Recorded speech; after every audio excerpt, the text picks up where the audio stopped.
प्रश्न छ, जीवनमा दुःख छ भने मूल कारण के हो? दुःखको मूल कारण के हो? सुन्दर प्रश्न छ। दुःखको मूल कारण हो अज्ञानता। अज्ञानता त्यो अन्धकार हो जहाँ व्यक्ति दुःखमा हराउँछ। त्यो अन्धकारमा त दुःखै दुःख छ, अज्ञानतामा दुःखै दुःख छ। थाहा छैन नि के गर्दाखेरि के हुन्छ भन्ने नै जानकारी छैन। अब दुःखबाट मुक्त हुने उपाय गरोस् त के गरोस् बिचरा? तरिका थाहा हुनु पर्यो नि, यो गर्दा यस्तो हुन्छ भन्ने ज्ञान हुनु पर्यो, अनि नै मुक्त हुने हो। प्रयास गर्नलाई पनि त ज्ञान चाहियो नि, कतापट्टि प्रयास गर्ने। यता हिँड्यो भने यस्तो ठाउँ आउँछ थाहा हुनु पर्यो नि। समुद्रको बीचमा कोही छ, कतापट्टि गयो भने जमिन आउँछ। जमिन कति नजिक, कतापट्टिको जमिन नजिक छ, ज्ञान त हुनु पर्यो नि। ज्ञान छैन भने कहाँ हराउँछ। ज्ञान सर्वोपरि हो। दुःख त छ, जीवन छ, त्यसकारण दुःख छ। यहाँ राम्रो पनि छ, नराम्रो पनि छ, ठिक छ, बेठिक छ, अँध्यारो छ, उज्यालो छ, हिउँद छ, बर्खा छ। जीवनमा एकनास कहाँ छ र? सबै कुरा छ। कहिले परिस्थिति आफ्नो अनुकूल हुन्छ, कहिले प्रतिकूल हुन्छ, कहिले आफूले भनेको जस्तो हुन्छ, कहिले हुँदैन। दुःख त छ, तर यी दुःखहरूको व्यवस्थापन गर्ने कला, यसको ज्ञान हुनुपर्छ। हामीले कहीँ पनि पछाडि पर्नु परेको छ भने जीवनका हरेक पथहरूमा, प्रगतिहरूमा हामी पछि परेका छौँ भने एउटै मात्रै कारण हो, हामीलाई ज्ञान भएन। ज्ञान पहिलो खुड्किला हो, त्यहाँबाट यात्रा सुरु हुन्छ। र ज्ञानले मात्रै पुग्दैन, ज्ञान नभई पनि हुँदैन, तर ज्ञान भएर मात्रै पनि हुँदैन। ज्ञान छ, तर त्यो ज्ञानलाई प्रयोग गर्नु पर्यो नि। प्रयोगमा ज्ञान आएन भने फेरि जीवनका दुःखहरू जस्ताका तस्तै हुन्छन्। यो काम गर्यो भने दुःख मुक्त हुँदो रहेछ, थाहा त पायो, तर गरेन भने दुःख जस्ता तस्तै भयो। जस्तो उदाहरणको लागि, हरेक दिन योगा आसन गर्यो, प्राणायाम गर्यो, ध्यान गर्यो भने तीनटा कुरा, योगासन, प्राणायाम, ध्यान, हरेक दिन दिनचर्या बनायो जसले त्यो व्यक्ति शारीरिक र मानसिक रूपमा पूर्ण स्वस्थ हुन्छ। यो ज्ञान छ। पहिलो कुरा त यही ज्ञान नभएका मान्छे पनि कति छन्। आफ्नो शरीरलाई स्वस्थ राख्ने, मनलाई स्वस्थ राख्ने उपाय थाहा नभएका मानिसहरू पनि त छन्, अज्ञानमा छन्। योग, प्राणायाम, ध्यान गर्यो भने स्वस्थ भइन्छ भन्ने थाहा नहुने मानिस छन्। र जसले थाहा पाए, कति व्यक्तिहरूलाई थाहा छ, योगासन, प्राणायाम, ध्यान हाम्रो लागि अमृत बराबर छ। यो चाहिँ वरदान नै हो। यसले आफ्नो शरीर, मनमा भएका विकारहरूलाई 100% निष्कासन गर्न सकिन्छ र शारीरिक, मानसिक, भावनात्मक रूपमा पूर्ण स्वस्थ हुन सकिन्छ। यो कुराका ज्ञान भएका व्यक्तिहरू पनि छन्, यो सत्यलाई जानेका व्यक्तिहरू पनि छन्, तर जानेर के गर्नु, प्रयोग गर्दैन।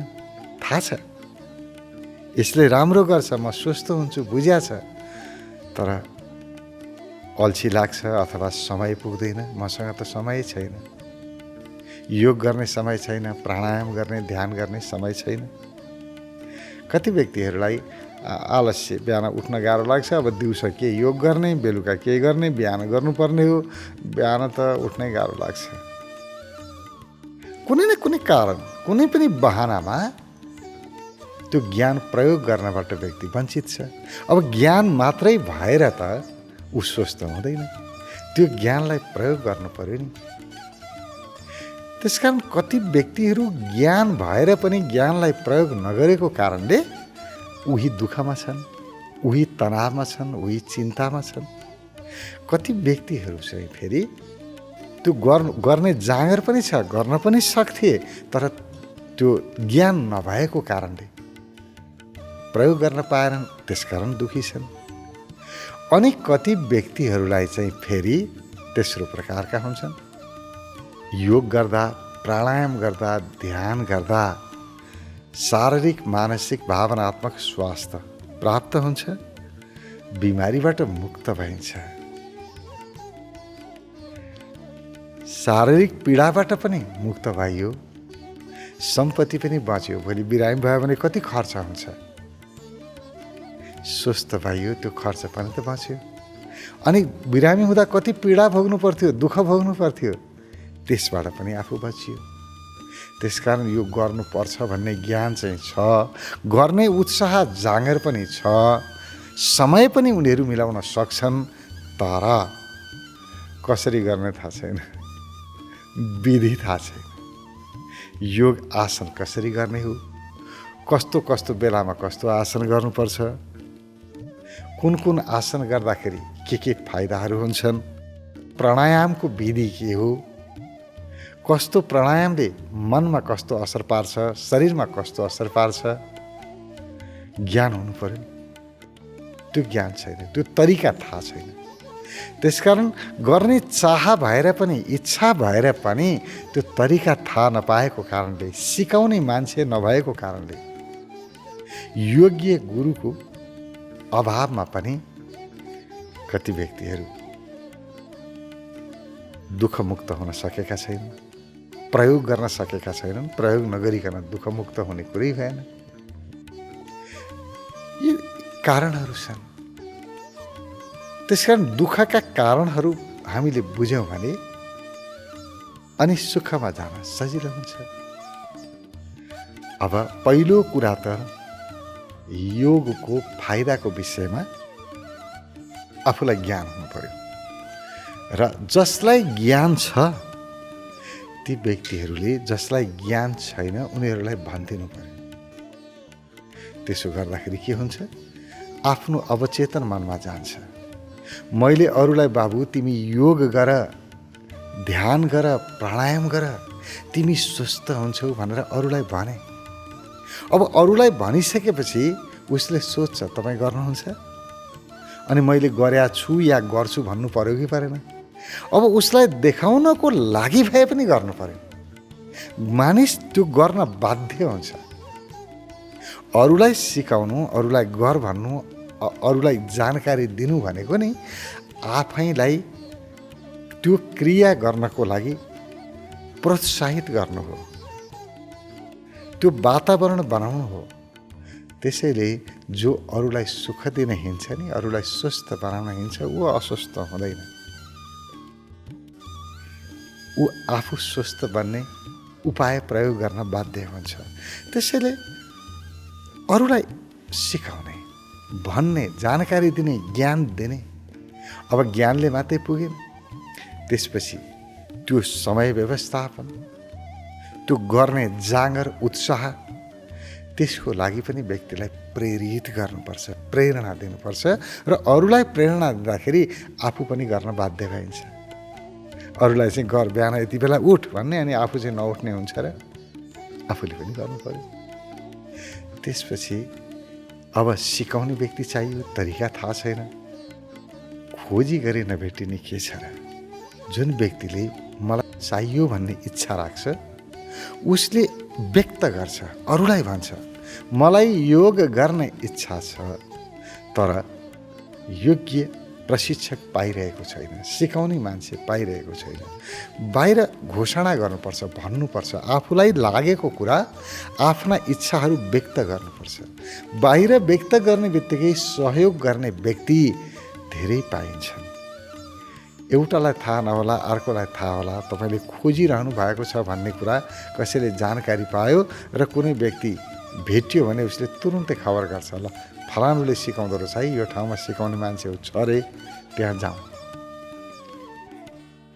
खोजी आफ्नो हुनुपर्छ, मनमा राखेर हुँदैन। योग गर्दा राम्रो हुँदो रहेछ, प्राणायाम गर्दा राम्रो हुँदो रहेछ, तर मलाई सिकाउने मान्छे छैन भनेर घरमा घोत्लिएर बसेर केही काम लाग्दैन। बाहिर खोजी गर्नुपर्छ, अरूलाई भन्नुपर्छ, सेयर गर्नुपर्छ। जति पनि हामी आफ्ना कुराहरू व्यक्त गर्छौँ त्यति नै बढी त्यस सम्बन्धी सहयोग प्राप्त गर्छौँ। यो कुनै पनि विषयमा लागु हुन्छ। जे मलाई चाहिएको छ त्यो चिज मैले व्यक्त गर्नुपर्छ, आफूलाई चाहिएको कुरा भन्नुपर्छ। किनभने मनको कुरा कसैले पनि जान्दैन।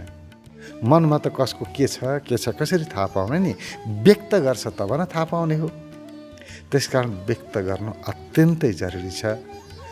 यसले माहौल बनाउँछ, हामीले खोजेको कुरा भेट्टाउँछौँ, प्राप्त गर्छौँ। त्यसकारण दुःख मुक्त हुनको लागि अरू केही कुनै उपाय आफूलाई आएन, चिन्ता छैन।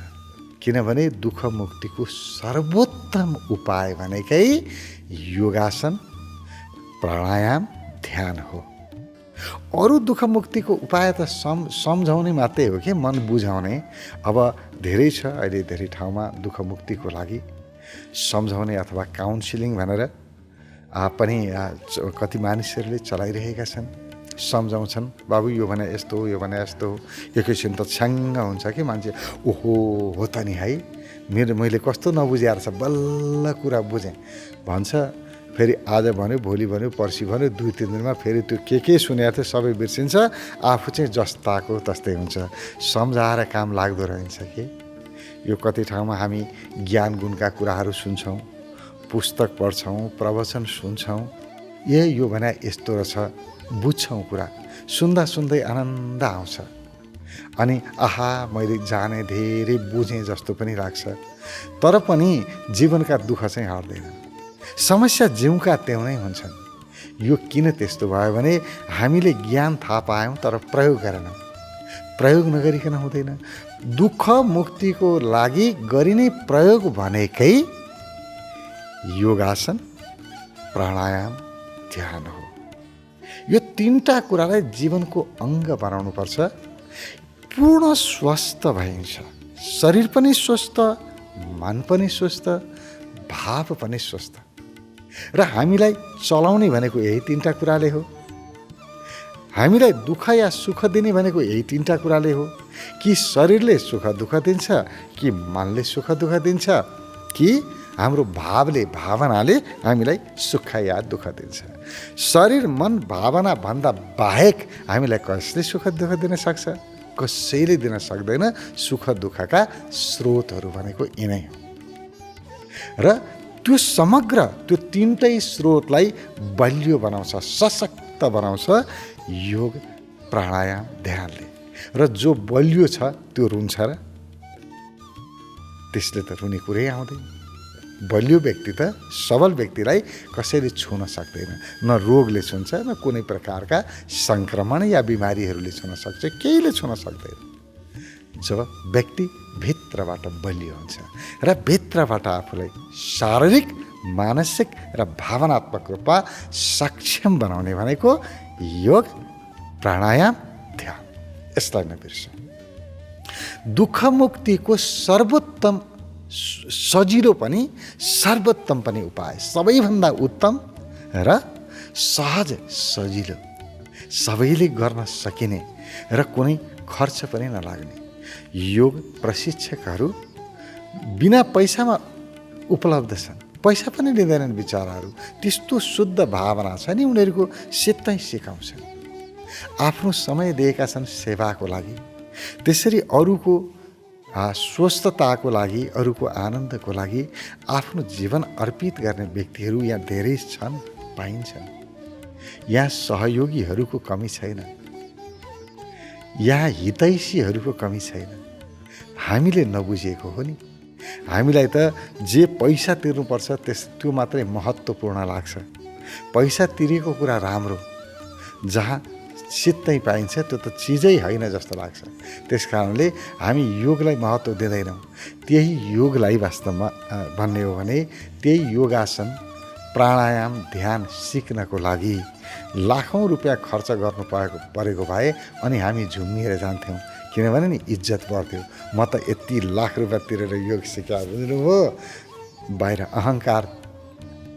अहङ्कारको लागि नै हामी गर्छौँ। अहङ्कारको तुष्टि, अहङ्कारलाई बढाउनको लागि हामी काम गर्छौँ, हामी देखाउन चाहन्छौँ। त्यही योग, त्यही ध्यान, त्यही प्राणायाम सित्तै पाइन्छ भनेपछि हामी त जाँदैनौँ। सित्तै पाउने चिजको के महत्त्व होला र भन्ने हामीलाई लाग्छ। होइन, त्यस्तो होइन। कुनै पनि कुराको गुण हेर्नुपर्छ। त्यसको गुण के हो? त्यही गुण हेर्ने कलालाई ज्ञान भनिन्छ। त्यसकारण जो व्यक्तिलाई ज्ञान छ अथवा ज्ञानी छ, ज्ञानीहरू यो जगत जस्तो छ त्यही अवस्थामा सुख भोग्छन्। ज्ञानीहरूले मात्रै सुख भोग्छन् र अज्ञानीहरू रोएर बस्छन्। घटना उही हो। त्यही घटनालाई जस्तो मानौँ म बिरामी भएँ, बिरामी हुनुभन्दा अगाडि नै ज्ञानीले के गर्छ, यस्तो यस्तो परिस्थिति आउन सक्छ, शरीरको आफ्नो धर्म छ, मनको आफ्नो धर्म छ, स्वभाव छ, त्यसकारण शरीर भएपछि रोग त लाग्छ।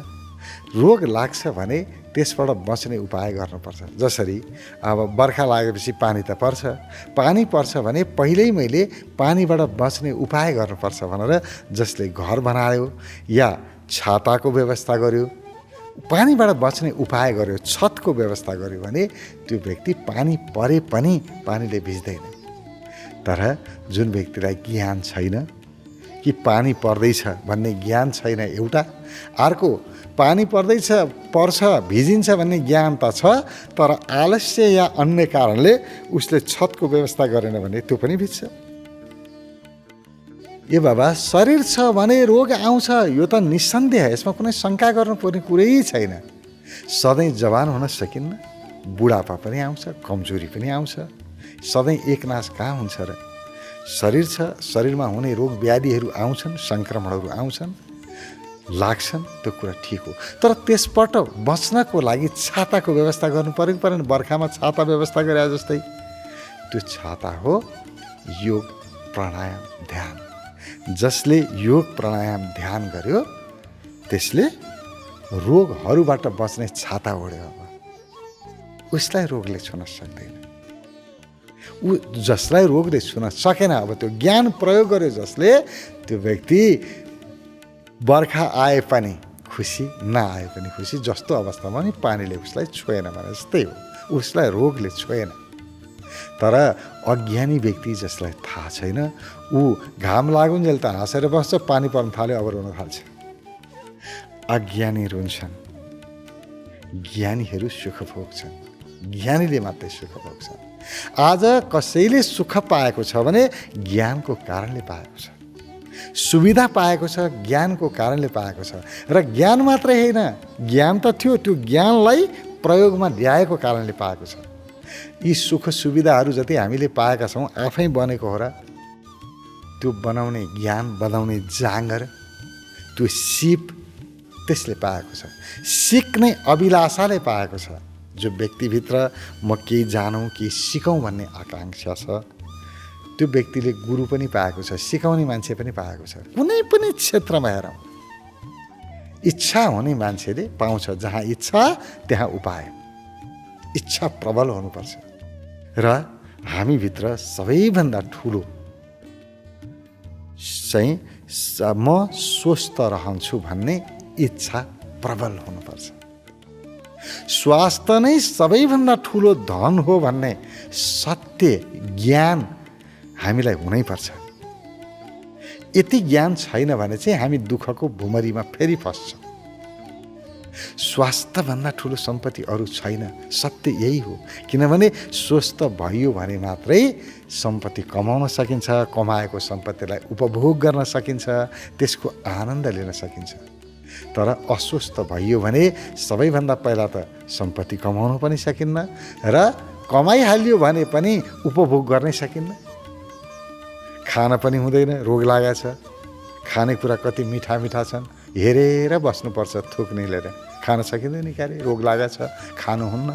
यो बिमारीलाई यो खानुहुन्न, ऊ बिमारीलाई ऊ खानुहुन्न। बाबा कति बिजोग छ है मानिसको। तर हेर्नुहोस् योगीहरूलाई हेर्नुहोस् ल, योग गर्ने, ध्यान गर्ने, प्राणायाम गर्ने व्यक्तिलाई हेर्नुहोस्। योग आसन, ध्यान, प्राणायाम ती गर्ने व्यक्तिहरू कसैले पनि भन्दैनन् कि मलाई यो खानु हुँदैन। सबै कुरा खानुहुन्छ। यदि कुनै कुरा उनीहरू खाँदैनन् भने पनि आफ्नो स्वास्थ्य बचाउनको लागि खाँदैनन्, बिमारीको कारणले नखाएका होइनन्। बिमारी नलागोस् पछि त्यसको लागि नखाएको। उनीहरू जथाभावी खाँदैनन्, ठिक हो। पचाउन गाह्रो हुने कुराहरू खाँदैनन्, पेटलाई अप्ठ्यारो हुनुपर्ने खानेकुराहरू खाँदैनन्, तामसी खानेकुराहरू, नसामा लैजाने खानेकुराहरू, नसालु पदार्थहरू खाँदैनन् योगीहरू। तर रोग लागेको कारणले डाक्टरले खानु हुँदैन भनेका कारणले नखाएको होइन, आफू स्वस्थ रहनका लागि नखाएको। बिमारी अब कहिले नआओस् छाता ओढेका हुन् के उनीहरूले। पहिल्यै पानी पर्यो, छाता ओढिहाले, पानीले नभिजाओस् भनेर, रोगभित्र नछिरोस् भनेर उनीहरूले खानपानमा ध्यान दिएका हुन्। तर उनीहरूले चाहे भने जे खाए पनि हुन्छ, उनीहरूको पेट पचाउन सक्षम छ। योगीहरूलाई न यो रोग न ऊ रोग, कुनै प्रकारको दीर्घ रोग हुँदैन। भएको छ भने पनि जान्छ। योगीहरू पनि कहीँ बिरामी हुन्छन् र। बिरामी जुन बेलामा भयो त्यो बेलामा त गयो, सकियो। जाने बेला आयो। किनभने शरीर छोड्नु छ भने प्रकृति हो, प्रकृतिले कुनै न कुनै प्रकृतिलाई कारण चाहिन्छ। त्यसकारण बुढापा भयो, जतिसुकै योग गरे, प्राणायाम गरे पनि शरीरको जुन प्रकृति छ त्यसलाई हामी रोक्न सक्दैनौँ। बुढापा त आउँछ, तर बुढापा आउन्जेलसम्म त्योभन्दा पहिल्यैदेखि रोगी भएर रोएर बस्नु चाहिँ पर्दैन। जुन बेलामा समय आयो गयो। त्यसैलाई सन्त कबीर भन्नुहुन्छ, बडो मिठो कुरा, जिउ कि तिउ धर दिने चदरिया भनेको के हो भने, मैले जन्मिँदाखेरि स्वस्थ शरीर लिएर जन्मिएको थिएँ, मर्ने बेलामा चाहिँ रोगी शरीर छोडेर जाने हो र। जिउ कि तिउ धर दिने चदरिया, स्वस्थ शरीर लिएर आएको थिएँ, स्वस्थ शरीर नै छोडेर मर्छु, अस्वस्थ शरीरमा बनाउँदैन। यो सङ्कल्प हुनुपर्छ। र स्वास्थ्य सबैभन्दा ठुलो धन हो, यो ज्ञान हुनुपर्छ। यो ज्ञान भएन भने हाम्रो जीवनबाट दुःख मुक्त हुँदैन। दुःखले हामीलाई कहिल्यै पनि छोड्दैन। दुःख पाउने भनेकै शरीर, मन र भावको कारणले हो। जहाँ शरीर बिग्रियो, जहाँ मन बिग्रियो, जहाँ भावना बिग्रियो, त्यहाँबाट दुःख सिर्जना भयो। शरीर, मन, भावना स्वस्थ बनाऊ, कसरी दुःख आउँछ हेरौँ त। जस्ता सुकै घटना घटुन् न बाहिर, केही पनि फरक पर्दैन। तपाईँलाई छुन सक्दैन ती घटनाले, कुनै व्याधिले छुन सक्दैन। त्यसकारण दुःख मुक्तिको लागि ज्ञान अपरिहार्य छ पहिलो। दोस्रो ज्ञानको कार्यान्वयन। तेस्रो कार्यान्वयन गर्नको लागि व्यवस्थापन, वातावरण। यो तीनटै कुराको व्यवस्था गर्ने। जसले चाह्यो जहाँ इच्छा त्यहाँ उपाय, जसले आफूलाई स्वस्थ राख्न चाह्यो उसको लागि सारा जगतले मद्दत गर्छ, प्रकृतिले मद्दत गर्छ, ईश्वरीय शक्तिले मद्दत गर्छ, गुरु सत्ताले मद्दत गर्छ। चिन्ता छैन। चाह हुनु पर्यो, इच्छा हुनु पर्यो। दुःख मुक्तिको इच्छा राखौँ, मुक्त भइन्छ।